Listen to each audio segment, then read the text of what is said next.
Voici la correction de l'activité gestion d'une flotte de caddies. Alors il s'agit d'une activité dans laquelle des caddies vont d'un point d'attache à un autre, il y en a 3, et dans le tableau qu'il y a ici, il faut lire par exemple ici que si un caddie est attaché au point numéro 1, le lendemain, la probabilité qu'il soit à nouveau attaché au point numéro 1, elle est ici, c'est 0,3. On le lit comme ça, probabilité par exemple qu'ici, s'il est en 2, il soit attaché le lendemain en 2, c'est 0,4. Alors dans la première question, on demande de faire, on suppose que le caddie se trouve en 1, et on demande de faire un arbre de probabilité pour représenter le problème. Donc, notre caddie il est attaché en 1, donc le lendemain, il peut être attaché soit à nouveau en 1, soit en 2, soit en 3. Ça, c'est le mardi soir. Donc là, on est le lundi soir, et le deuxième niveau, c'est le mardi soir. On continue. Le mercredi soir, du coup, s'il est en 1, il peut être à nouveau en 1, ou en 2, ou en 3. S'il était en 2, il peut être en 1, en 2, ou en 3. Et s'il était en 3, il peut être en 1, en 2, ou en 3. Bon, mon nombre n'est pas très bon, mais c'est pas grave. Et donc là, on a le mercredi soir. Bon, maintenant, il faut écrire les probabilités sur chaque branche. Alors, il était en lundi, probabilité qu'il soit à nouveau en 1. Alors, on le regarde ici. Donc, il était en 1, probabilité qu'il soit à nouveau en 1. On est ici, c'est 0,3. Donc ici, on a 0,3. Il est en 1, probabilité que le lendemain, il se retrouve en 2. Et bien, on part ici. Il est en 1, probabilité qu'il se retrouve en 2. Et bien, on a ici 0,3. Et enfin, il est en 1, probabilité qu'il soit en 3. Ben, le reste, 0,4. Et d'ailleurs, c'est bien le nombre que l'on retrouve ici. En 1 pour aller en 3, la probabilité, c'est 0,4. Bon, pareil, alors ici, comme c'est un processus sans mémoire, et bien, à l'étape suivante, ce sont les mêmes probabilités. Donc ici, on a 0,3, 0,3 et 0,4. Maintenant, il est en 2. Probabilité qu'il se retrouve en 1. Il est en 2, probabilité qu'il se retrouve en 1. Ici, on a 0,4. Il est en 2, probabilité qu'il se retrouve en 2. Ici aussi, on a 0,4. Et enfin, probabilité, il est en 2, probabilité qu'il se retrouve en 3. Donc le complément, 0,2. Puis ici, il est en 3. Il est en 3, probabilité qu'il soit en 1, 0,5. Il est en 3, probabilité qu'il soit en 2, 0,3. Et enfin, il est en 3, probabilité qu'il soit à nouveau en 3, 0,2. Donc on a complété notre arbre. Maintenant, on nous demande de calculer la probabilité qu'il soit en 1, en 2 ou en 3. Alors, donc je vais écrire la probabilité qu'il soit en 1, je vais l'écrire comme ça, probabilité de 1 entre accolades, parce que c'est un événement, c'est pas un nombre. Bon. Alors, il faut regarder tous les chemins qui mènent à 1. Alors, je vais les repasser. Alors, les chemins qui mènent à 1. Donc, on a celui-là. On a aussi celui-ci.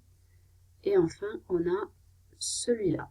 Donc, d'après la formule des probabilités totales, on peut écrire que c'est, alors j'écris pas les détails, mais c'est la probabilité qu'il soit en 1, sachant qu'il était en 1, fois la probabilité qu'il soit en 1.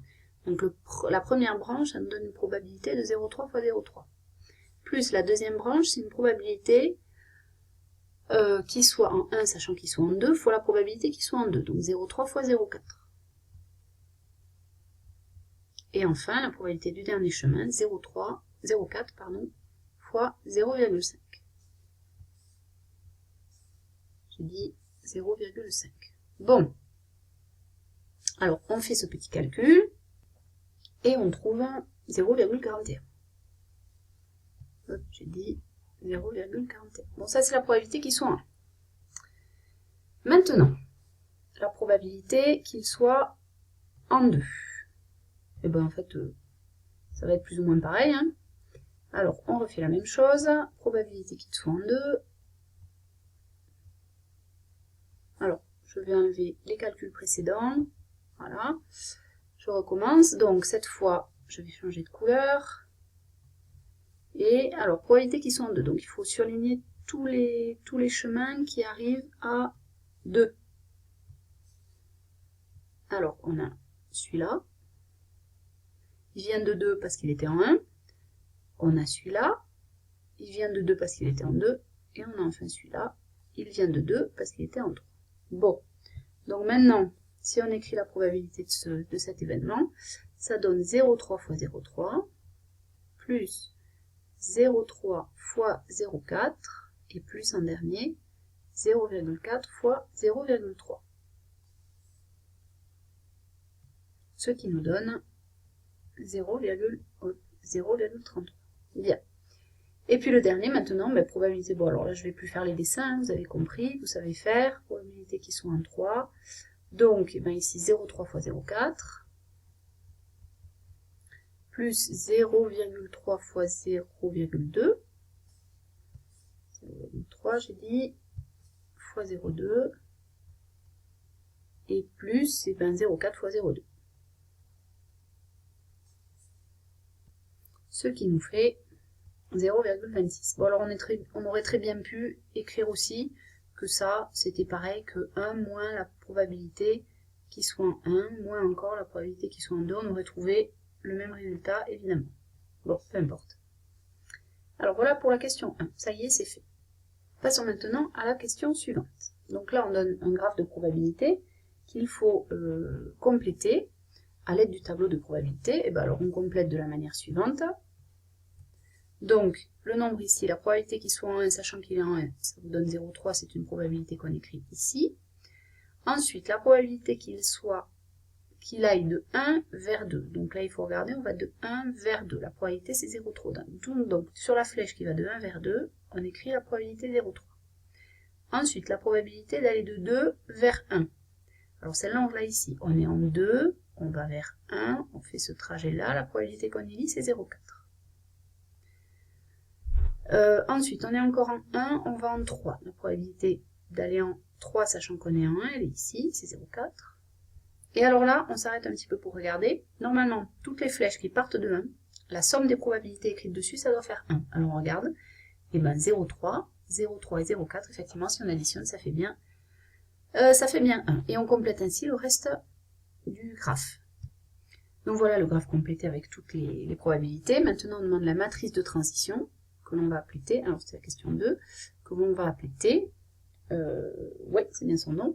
Et donc en fait, la matrice de transition, souvenez-vous, en fait, c'est ce tableau, c'est celui qui contient toutes les probabilités. Dans l'ordre, en fait, c'est ce tableau, sans les lignes et les colonnes. Voilà donc notre matrice T. Donc maintenant, cette matrice, elle va nous servir à répondre aux questions suivantes et à calculer des probabilités. Alors, pour répondre à la question 3, on dit qu'on appelle x0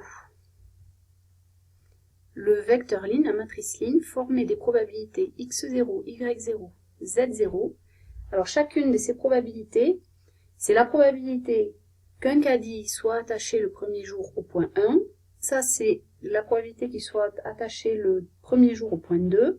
Et ça, la probabilité qu'il soit attaché le premier jour au point 3. Et on veut savoir ce qui se passe le lendemain soir, c'est-à-dire, on veut essayer de trouver la matrice ligne x1, x2, non, pardon, x1, y1. Alors, x1, y1, z1, qui représente les probabilités que le caddie soit en 1, 2 ou 3 le lendemain. Alors, on demande de montrer que x1, c'est x0 fois t. Alors, on ne va pas le montrer en utilisant la forme, enfin, en utilisant l'égalité. C'est-à-dire que on va calculer x0 fois t. Alors, si on calcule x0 fois t, ça nous donne un vecteur x0, y0, z0, fois la matrice T. Alors, je ne vais pas la recopier, elle est ici, mais il faudrait. Et par contre, je vais effectuer le calcul. Alors, c'est le produit d'une matrice 1, 3 par une matrice 3, 3. Donc, on va avoir aussi une matrice 1, 3. On va l'écrire au fur et à mesure. Alors, c'est parti. Pour faire ce produit, on fait x0 fois 0,3, plus y0 fois 0,4, plus z0 fois 0,5. Et on écrit. Donc, 0,3 x0, plus 0,4 y0, plus 0,5 z0. J'ai fait un bête calcul matriciel. On fait pareil avec la deuxième colonne de notre matrice. Donc ça nous donne 0,3 x0 plus 0,4 y0 plus 0,3 z0.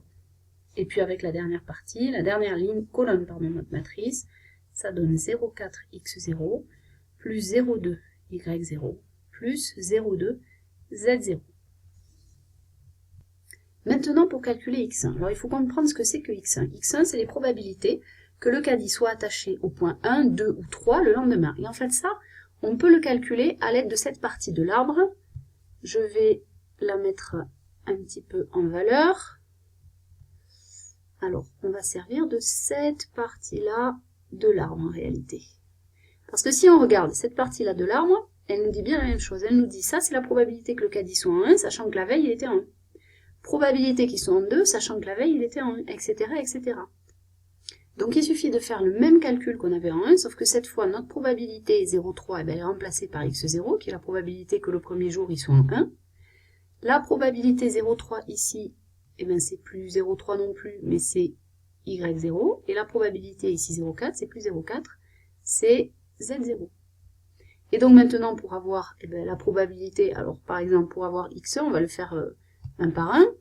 Donc notre x1 qui est petit x1, petit y1, petit z1, et bien par exemple pour calculer x1, il suffit de dire ça c'est la probabilité qu'il soit attaché en 1 le deuxième jour. Alors c'est comme tout à l'heure, c'est comme la question 1, et bien c'est ce chemin-là, plus celui-là, plus celui-là. Et alors si on le calcule, ça nous fait bien 0,3x0, la probabilité de ce chemin, plus 0,4y0, la probabilité de ce chemin-là, plus et ben, z0 fois 0,5, c'est-à-dire 0,5z0, qui est la probabilité du dernier chemin. Et on retrouve bien la valeur qu'on avait trouvée ici. Alors je ne fais pas les calculs pour tous, ça marche pareil pour y1 et pour y2, et pour z1, pardon, c'est pareil. Et on retombe bien, faites-le, sur les mêmes probabilités que celles qu'on a ici. Et donc on peut en déduire qu'effectivement, x1, c'est le produit du vecteur x0 par la matrice T. Et on l'a démontré. Alors pour la question 4 maintenant, on va récapituler ce qu'on a trouvé à la question précédente. Donc x0, y0, z0, c'est ce qu'on appelle l'état probabiliste du caddie le lundi soir. x0, c'est la probabilité qu'il soit à la tâche 1, la probabilité qu'il soit à la tâche 2, pour y0, la probabilité qu'il soit à la tâche numéro 3. y1, qui est donc la probabilité que le caddie soit à la tâche numéro 1 ou 2 ou 3 le lendemain soir, est donnée par ce calcul, on a fait la question précédente. Alors le petit a, on demande quelle est la probabilité que le caddie se retrouve attaché au point 1 ? Ben, ça c'est pas très dur en fait, il suffit de lire ce que l'on a écrit. x1, ça représente donc l'état probabiliste du caddie le lendemain soir, le lendemain du lundi, c'est donc le mardi soir. Autrement dit, la probabilité qu'il soit attaché au numéro 1 le mardi soir, elle est là.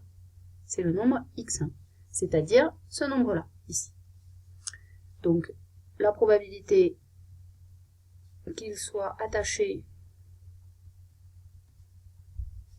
au numéro 1 le mardi soir, mais par définition, c'est x1.